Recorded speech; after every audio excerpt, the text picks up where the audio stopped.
Obviously not the outcome that we had expected or prepared for. Great college football environment. Winning on the road is really, really hard. And, felt good about where we were in the first half. I thought our guys were flying around. They made a bunch of plays. I thought our defense, was doing what was necessary.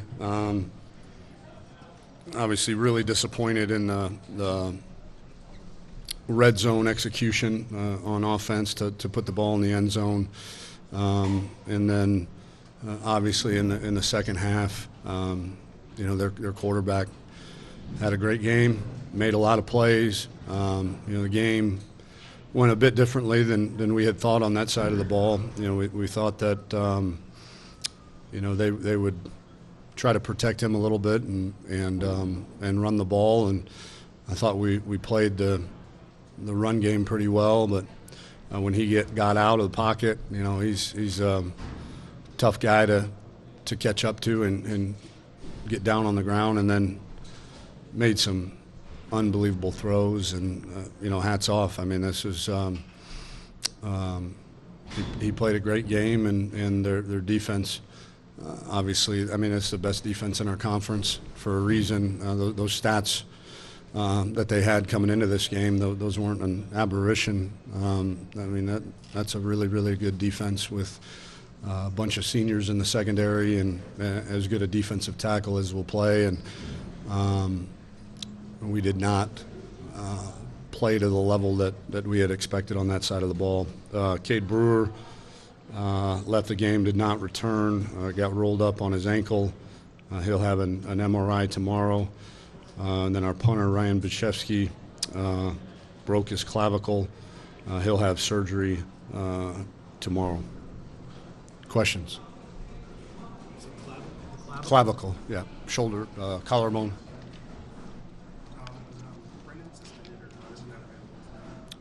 Yeah, I mean, when he missed a practice and team activities on Tuesday, so barring injury there would have been.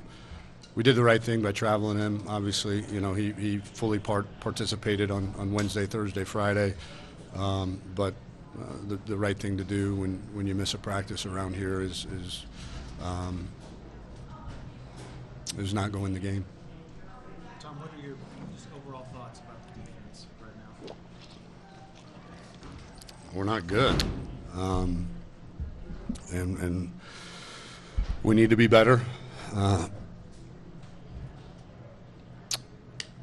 I think the off week will help. We've got to do a better job as coaches. The guys that are out there, we got to get them ready to play. We got to make plays and put them in position to do so. But the expectation from our medical staff is to have BJ, DeMarvion, and Caden all back for the week after the bye week. So having that experience and depth will certainly help in the back end. And but again, we just, Malcolm told the team, Malcolm Roach, this is not gonna, we got to come together and we got to fight. And the only way when you're in a hole like this, the only way to get out of it is to fight and to work harder. These things don't happen by calling magic defenses or magic offenses.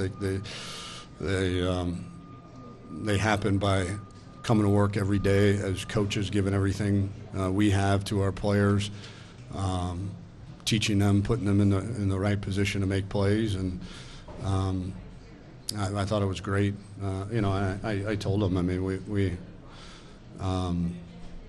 if you need any example of a team coming together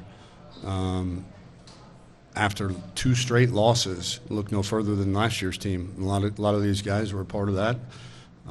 We have not lost 2 straight. We've lost a game, and we've got an open date to get back to the basics, get back to fundamentals, find out what we can do and who we're going to be doing it with. And and the only thing to do is improve. Coach, it looked like you're playing on defense to make them one-dimensional, make them run the ball more, take the run away from them. And that Dugan trying to beat you, but yeah, you made plays that you haven't seen. Is that really? Yeah, hats off to him, their coaching staff.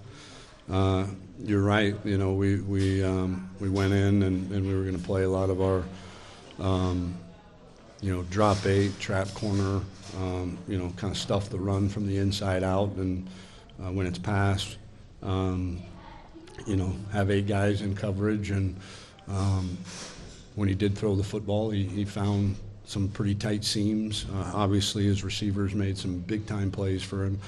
And then, he ran around. We didn't contain him near like we could have, or that we thought we could have. Tom, how much was Sam forcing things, and how much was it just them making? I don't know. The first interception, the receiver and him were not on the same page, and obviously the last one was 4th down. I mean, the ball's got to come out of your hand, and I'm trying to think of the two in between. I mean, the guy on the sideline with Jared Wiley, there on a scramble drill, made an unbelievable play, and then I can't remember what the other one was, but no, I mean, that guy. I mean, it doesn't matter, to him.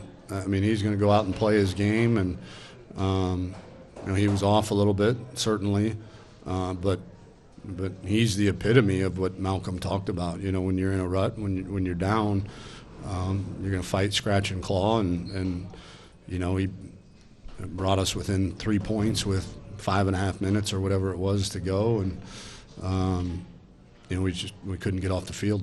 Coach, I know there's been injuries, obviously, and then of course the lack of execution. But how much are you putting this on the staff of as far as accountability portion is concerned?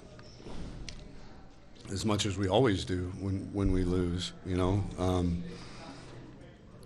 we've got a saying in our program: it's not that kid, it's that coach. And if they're not playing at the level that we need them to play, then 1, they don't understand it. 2,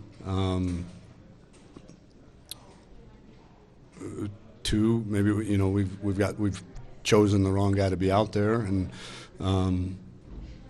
so it's our job to coach the guys that we're going to play out there to make the plays necessary.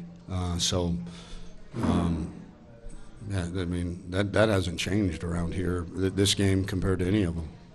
Tom, along those lines, and I need to ask this, has anything happened in the last month that has shaken your faith in T.O.? No. Feel good about the strategy and what's going on out there schematically? And No. no, you don't, or no problem? No, I don't feel good about it, but the two are not related, the two questions, I don't believe. Correct. How difficult are those squandered opportunities in the first half on the road, especially? Yeah. Inside there, 42 and 20, and can't come away with points. What's that? When y'all took over on the 20 and the 42 and didn't come away with any points, how difficult? Yeah, that was big. I don't know which one was the missed field goal, and I'm not sure. Taking over on the 40, what happened at the end of that, but yeah, we've been so good at scoring touchdowns in the red zone for 3 years here, and credit to their defense. Again, they didn't do anything cosmic, and we've got to really analyze where we could have gotten better down there in the red zone to punch the ball in the end zone. Tom, you know this team better than anybody.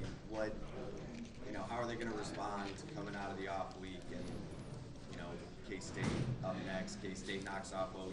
There's maybe opportunity to get back in the Big 12 race. Yeah, I didn't know that. I do know they're playing pretty good right now. They'd beaten TCU last week. I don't expect anything other than what Malcolm said. You know, I know the older guys certainly. It's ingrained in them that the only thing to do in times like this is to come together, not you know, scatter like rats, if you will, on a ship, and fight. And again, there's nobody in the program that has, including myself, our coaches, any player, any support staff member, we've all got more. We can all give more. The human potential is never tapped out. And so our charge is going to be making sure that, you know, the young guys follow suit. There's a lot of them playing right now that are going to be down in the dumps by their performance and certainly by the outcome.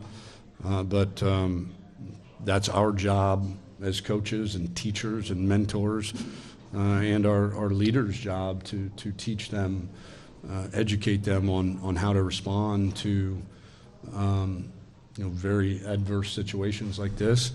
But you know, we've got a lot of football left ahead of us, and like I said, we've got an opportunity to heal emotionally, certainly physically, and then mentally. You know, like you said, just a mindset. We've got to figure out who we are, and I don't. There's not a coach on the staff that's going to allow any kind of wallowing or you know, self-pity. And the really cool thing is, I think our leaders and our older guys are at the forefront of that. Time for one last one. Coach, how big of a setback is this loss to the program, considering where you guys were last year? It's not. I mean, I don't know what last year has to do with anything, but you know, every time you lose, you invest so much into each week, into each off season, and to all of the training, and when you don't perform at your best, you know, you're disappointed. But there's no, I mean, there's no setback. We got to push forward. We got to figure out what we did wrong. We got to figure out what we did wrong in preparation. We got to get guys healthy, and you know, like Malcolm said, we got to work and you know, try as best we can to reach our human potential of work capacity. And I got a great feeling our guys, you know, after letting this one sting a little bit, will be excited to go back to work.